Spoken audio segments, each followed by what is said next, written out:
Hello student, I am Manisha Chaturvedi. I am from NCMS Jhabua. Today's my topic is Civics class 6 chapter 3 what is government. Okay, Civics ka chapter 3. First I am giving introduction. What is government, level of government, local government, local level, state level and central level. Okay. Types of government, monarchy and democracy. Struggle of people and women for right to vote. This is the introduction. ये introduction देने के पहले मैं आपको बता देती हूँ कि अभी जो आपकी एग्ज़ाम है तो एग्ज़ाम में आपका सिलेबस रहेगा हिस्ट्री का चैप्टर 1, 2, 3, जोग्राफी का चैप्टर 1, 2, 3 एंड सिविक्स का 1 and 2. मतलब टोटल 8 वीडियोस जो आपने देखे हैं तो 8 वीडियो में से ही आपको टेस्ट में आएगा. ओके, तो आपको पूरा लर्न करना है टेस्ट का. What is government. First I am giving what is government. Government क्या है? गवर्नमेंट क्या है आपको पता है. जो सरकार है अपने देश को चलाती है, अपना देश सरकार से चलता है ना. तो ये गवर्नमेंट ही सब करती है, गवर्नमेंट से ही चलता है सब. Every country needs a government to make decision and get things done. मतलब जो भी चीज़ें अपने देश में होती है वो गवर्नमेंट ही डिसाइड करती है कि अपने देश को ये करना है. अपने देखते हैं कि कहीं क्या हो रहा है तो हमारे देश ने ऐसा करा, हमारी सरकार ने ऐसा करा, हमारी सरकार ने बहुत अच्छा काम किया, हमारी सरकार ने बहुत बेकार काम किया, अपन इनके बारे में डिस्कस करते हैं ना, बोलते हैं ना. तो ये क्या है? गवर्नमेंट है. जो आजकल चल रहा है उज्ज्वला योजना, टॉयलेट बना रहे हैं कहीं कहीं, तो ये सब कहाँ से है? गवर्नमेंट करती है सब. Decision about where to build roads and schools on how to reduce the price of onions when they get too expensive or ways to increase the supply of electricity. अब डिसीजन लेती है road बनाने को, वो भी अपने को government से परमिशन लेना पड़ती है. स्कूल बनाना, बिल्डिंग बनाना, कहीं भी कुछ भी बनाना हो तो उसकी परमिशन गवर्नमेंट देती है. जैसे ऑनियन, फॉर एग्जांपल ऑनियन का प्राइस बहुत ज़्यादा बढ़ गया. जैसे कि जहाँ पे कम ऑनियन है, ठीक है, तो ऑनियन कम है तो उसकी प्राइस ज़्यादा है, तो वो उसको प्राइस को कम करने के लिए वो क्या करती है सरकार, उसका प्राइस कम करवाती है. Government also takes action of many social programmes to help the poor. जैसे गरीब लोगों के लिए बहुत सारी योजना चलाती गवर्नमेंट. अभी उज्ज्वला योजना चली थी, किसानों के लिए बहुत लोन का देने के लिए योजना चलाई थी, लाडली योजना चलती है. बहुत सारी योजना जो है गवर्नमेंट चलाती है और पुअर लोगों के लिए ज़्यादा ध्यान देती है कि पुअर लोगों को भी अच्छा खाना मिले, अच्छा पढ़ाई मिले, अच्छा एजुकेशन मिले बच्चों को. तो उनके लिए भी सरकार करती, गवर्नमेंट करती है. It also runs postal and railway services. Railway services और पोस्टल मतलब ये भी कौन करता प्रोवाइड? गवर्नमेंट ही करती है. The government also has the job of protecting the boundaries of the country and maintaining peaceful relation with other countries.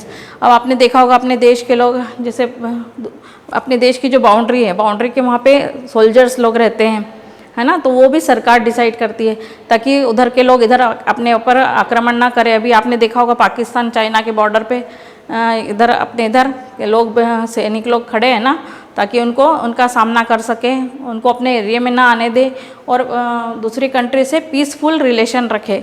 ये भी गवर्नमेंट का ही काम है, गवर्नमेंट ही करवाती है सब ये सब चीज़ें. It also has the responsibility that all people have enough to eat and have good health facility. अब good health facility उनको हॉस्पिटल प्रोवाइड करती है. जैसे गरीब लोगों को अपने लिए भी सरकार हॉस्पिटल बनाती है, गुड हेल्थ सेंटर बनाती है जहाँ पे खाना अच्छा प्रोवाइड हो, हॉस्पिटल में मेडिसिन फ्री में मिले कहीं कहीं. तो ये सब कौन करता है? गवर्नमेंट करती है. When natural disaster happen, government organise aid and assistant. जहाँ पे देखा आपने लोगों ने देखा होगा बाढ़ आती है, भूकंप आता है, तो गवर्नमेंट उनके लिए खाना सप्लाई करती है, उनके लिए रहने का इंतज़ाम करती है. ये सब कौन करता है? गवर्नमेंट करती है. Courts are also a part of government and help to ensure that justice is given to every individual. और कोर्ट भी एक पार्ट है गवर्नमेंट का. कोर्ट में भी डिसीजन जो होते हैं तो उनको फॉलो करना पड़ता है, तो वो भी एक गवर्नमेंट का पार्ट है. What is the need of the government. Government की ज़रूरत क्यों है? अगर गवर्नमेंट सरकार नहीं होगी तो बहुत सारे लोग अपने आप मनमानी करेंगे, कुछ भी करते रहेंगे. तो गवर्नमेंट क्या करती है? रूल्स निकालती, नियम निकालती है, उसके अकॉर्डिंग अपने को चलना पड़ता है. तो when human being live and work together there needs to be some amount of organisation so that decision can be made easily. तो गवर्नमेंट डिसीजन लेती है कि बहुत सारे लोग हैं जैसे जनता है तो वो एक साथ काम करती है, लेकिन अपने को लॉज बनाती है, गवर्नमेंट लॉज बनाती है कि उसके अकॉर्डिंग काम करना पड़े, नहीं तो सब लोग अपनी मनमानी करने लग जाएंगे, है ना। Government does this the behalf of people by exercising leadership, taking decision and implementing them. और एक ऐसे नेता चुनती है लीडर, तो वो नेता के द्वारा ही फिर हम कुछ वर्क करते हैं, काम करते हैं उनके अंडर में रह के।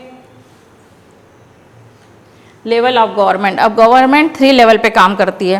Okay, the government works at 3 different levels, at the local level, second at the state level and at the national level, है ना। तो local level means any village और टाउन, स्टेट मतलब ये लोकल लेवल जो है, लोकल लेवल ये village और टाउन को करती है, देखती है। और state level covers the entire state, और स्टेट लेवल जो है एंटायर स्टेट, जैसे Assam level covers the entire state like Haryana and Assam. Haryana भी एक स्टेट है, आसाम भी एक स्टेट है, तो यहाँ पे क्या हो रहा है, कैसे क्या हो रहा है, इन सबको कौन देखता है, स्टेट लेवल देखता है। National level relates the entire country, और नेशनल लेवल जो है वो पूरा कंट्री को देखता है कि कंट्री में क्या हो रहा है, कहाँ से क्या हो रहा है, कैसे हमारे देश से सामान दूसरी जगह भेजना, वहाँ से यहाँ लाना, ये सब कौन करता है, national level. Next one is laws and government. अब लॉज एंड गवर्नमेंट, गवर्नमेंट है तो नियम तो ज़रूर बनाने पड़ते हैं, उस नियम के अकॉर्डिंग हमको फॉलो करना पड़ता है। अगर हम वो नियम फॉलो नहीं करेंगे तो जेल जाना पड़ेगा, फाइन में लगेगा, है ना।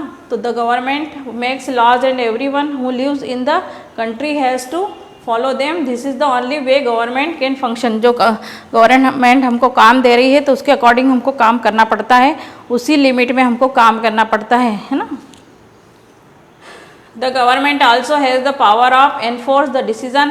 For example, there is a law that says that all persons driving a motor vehicle must have a license. Any person caught driving a vehicle without license can either be jailed or fined. जैसे कोई गाड़ी चला रहा है, अब जैसे बहुत सारे लोग गाड़ी चलाते हैं, लेकिन गाड़ी चलाना तो उसके लिए ड्राइविंग लाइसेंस की ज़रूरत होती है, ये गवर्नमेंट प्रोवाइड करता है। अगर आपके पास लाइसेंस या ड्राइविंग लाइसेंस नहीं है तो आपको फाइन हो जाएगा और जेल भी हो सकती है अगर आप बिना लाइसेंस के गाड़ी चलाएंगे तो, है ना।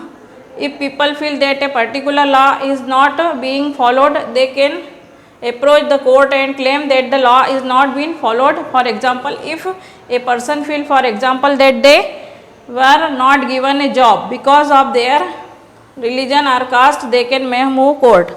जैसे आपको कोई प्रॉब्लम आ रही है, गवर्नमेंट सरकार कुछ नहीं सुन रहे हैं और जॉब में कास्ट प्रॉब्लम आ रहा है, कुछ हो रहा है, तो आप कोर्ट जा सकते हैं, कोर्ट से आपको डिसीजन मिल सकता है। तो कोर्ट भी एक तरह का गवर्नमेंट का ही वर्क करता है, तो आपको वहाँ से न्याय मिल जाएगा, डिसीजन हो जाएगा वहाँ से कि आपको क्या करना है। Types of government. अब गवर्नमेंट कितने टाइप के होते हैं, मोनार्की, द मोनार्क, किंग और क्वीन। पहले ज़माने में क्या होता था, राजा रानी का राज चलता था, तो उन्होंने जो बोला है वही, राजा रानी जो बोलते थे वही डिसीज़न होता था आम जनता के लिए। अगर आम जनता को यह अधिकार नहीं था कि वो उनके खिलाफ बोल सके या उनसे पूछ सके कि आपने ये नियम बनाया तो क्यों बनाया, ये मोनार्की में नहीं था, क्योंकि उनका ही शासन था राजा रानी का। तो अगर उन्होंने कुछ भी बोला तो उनको या तो गर्दन काट दी जाती थी या उन्हें जेल में डाल दिया जाता था। तो ये मोनार्की है। द मोनार्क, किंग और queen has the power of to make decisions and run the government. The monarchy may have a small group of people discuss. मतलब ये राजा लोग अपने मंत्री बनाते थे, तो वो मंत्री बनाते थे तो उनसे फिर वो न्याय लेके फिर राजा डिसाइड करता था कि अपने को क्या करना है। But the final decision making power remains with monarch, मतलब राजा रानी का ही डिसीजन लास्ट रहता था, राजा का। जो राजा है अगर वहाँ शासक तो उसका ही डिसीजन रहता था, रानी है तो रानी का रहता था। The king and queen do not have the to explain their action और defend the decision they take. अगर आप उन्होंने बोला है कि ये अपने को करना ही है तो अपना अधिकार नहीं होगा कि हम उनके पूछ सके कि हमको क्या करना है, कि आप क्यों ऐसा कर रहे हैं। वो केवल राजा और रानी का ही डिसीजन रहता था और वो किसी का सुनते नहीं थे, उनका जो डिसीजन है वही फाइनल डिसीजन रहता था। डेमोक्रेसी, डेमोक्रेसी मीन्स लोकतंत्र, लोकतंत्र मतलब आम जनता।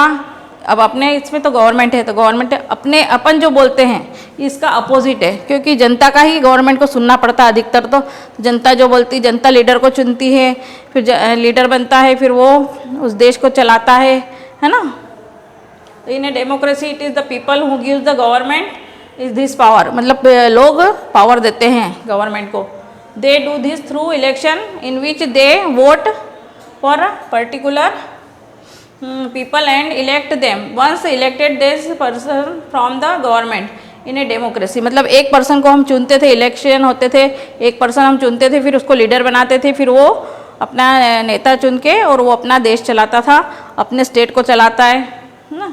The government has to action and defend to decision to the people, और फिर जनता के द्वारा जो डिसीजन लिया जाता था वो गवर्नमेंट मानती है, फिर उसके रूल्स बनाती हैं। और इसका अपोजिट ये है मोनार्क, इसमें तो राजा रानी का ही शासन था, है ना। Democratic government India democracy, this achievement is the result of long and eventful struggle of Indian people. और इसके लिए लोगों ने इतना फाइट किया, गवर्नमेंट चलाने के लिए बहुत लोगों ने फाइट किया, देश को चलाने के लिए अंग्रेजों के खिलाफ भी फाइट किया, सभी के खिलाफ फाइट किया। There are other places also in the world where people have struggle to have democracies and some are still struggling for democracy. और इनके लिए फाइट करने के लिए उनको आंदोलन भी करना पड़े देश को डेमोक्रेटिक लाने के लिए। Democracy is rule of the people, लोगों ने रूल्स बनाए। The basic idea of is the people और rule themselves by participating to making this rule, और इसके लिए उनको उसमें पार्टिसिपेट भी करना पड़ा, रूल्स बनाने के लिए बहुत से लोगों को उसमें शामिल होना पड़ा। Democratic government are usually refer to representative democracies, people do not participate directly but instead choose their representative through an election process. लोग एकदम उसमें प्रोसेस में नहीं जाते थे, उनको इलेक्शन करके उनको जिताया जाता था और उसके बाद में फिर वो लीडर बना के उसको चलाते थे। This representative meet and make a decision for the entire population, और फिर वो पूरा इलेक्शन में जीतने के बाद वो पूरा जनसंख्या पॉपुलेशन के लिए वो सब पूरा रूल्स बनाते थे और उसको चलाते थे। Next one is this days government can not call itself democratic unless it allows what is known as universal adult franchise. अब एडल्ट फ्रेंचाइजी मतलब एडल्ट लोगों को वोट देने का अधिकार था, है ना, तो उसको हम यूनिवर्सल एडल्ट फ्रेंचाइजी बोलते हैं। Universal adult franchise means that all adult in the country are allowed to vote, और सबको वोट देने का अधिकार था। Struggle for right to vote, there was a time when government did not allow women and the poor people to participate in election. मतलब पहले ज़माने में ऐसा होता था कि जो गरीब लोग रहते थे उनको वोट देने का अधिकार नहीं था, और उसके बाद में वुमेन को वोट देने का अधिकार नहीं था, वो वोट नहीं दे सकते थे। In their earliest form, government allowed to men who owned property and were educated to vote. The country was governed by rules and regulation that these few men made. अब जैसे पहले ज़माने में क्या होता था, जिसके पास धन है, जो पढ़े लिखे हैं, वही वोट दे सकते थे, लेडीज़ नहीं दे सकती थी, तो जनसंख्या कम हो जाती थी, तो कुछ लोग ही वोट देते थे। In India, before independence, only small minority was allowed to vote. Several people, including Gandhiji, were shocked at the unfairness of this practice. और गांधी जी ने जब देखा कि अरे ये तो मतलब कुछ लोग ही वोटिंग कर रहे हैं, तो गांधी जी ने ये आंदोलन चलाया और उन्होंने फिर वोट देने का अधिकार सभी को दिया, मतलब कॉमनली सभी वोट दे सकते थे। They demanded that all adult should have right to vote, मतलब सभी को वोट देने का अधिकार हो गया था। This is known as universal adult franchise, इसको क्या बोलते हैं, universal adult franchise. Struggle of women for their rights. In earlier times, women were not considered to efficient enough to do men's work. मतलब पहले ज़माने में क्या होता था, औरतों को, लेडीज़ों को जो था वो मैन का वर्क नहीं करने दिया जाता था, केवल मैन ही लोग ही, आदमी लोग ही वर्क करते थे। they were not given education properly, property rights and any participation in the decision making process of the country. और उसमें क्या होता था कि केवल जो पावर्टी और धन केवल मैन लोगों को ही दिया जाता था, लेडीज़ को नहीं दिया जाता था, और एजुकेशन भी उनको नहीं करवाई जाती थी। When World War I broke out in 1914 में Many men went away for fighting, many men died and the large number of them were handicapped.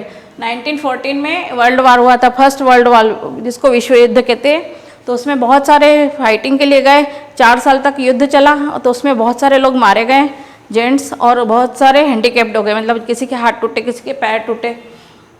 That was also the time when industrial revolution was in swing. So women were called upon the work that were considered men's work, और उनकी जगह फिर ladies काम करने गई man की जगह. Women we are able to do all the work quite well. Many women began organize the maintaining different kinds of work when people saw they began to wonder and had created so many unfair stereotype. मतलब लोगों की सोच ये थी कि women work नहीं कर सकते थे, है ना, तो वो क्या करते थे, वो शॉक्ड हो गए कि अरे मतलब वुमेन लोग भी मेन का वर्क करने लग गए, उनके बराबरी में काम करते थे. They had created so many unfair stereotype. उनकी सोच ऐसी थी कि लेडीज़ कुछ नहीं कर सकती. Women what they were capable to doing, so women began to be seen as the equally capable of making decision. मतलब लेडीज़ भी उनके बराबरी में काम करने लग गई थी, और वो लोग शॉक्ड हो गए थे, है ना. During this time women struggle to get the right to vote got strengthen. This movement is called women suffrage.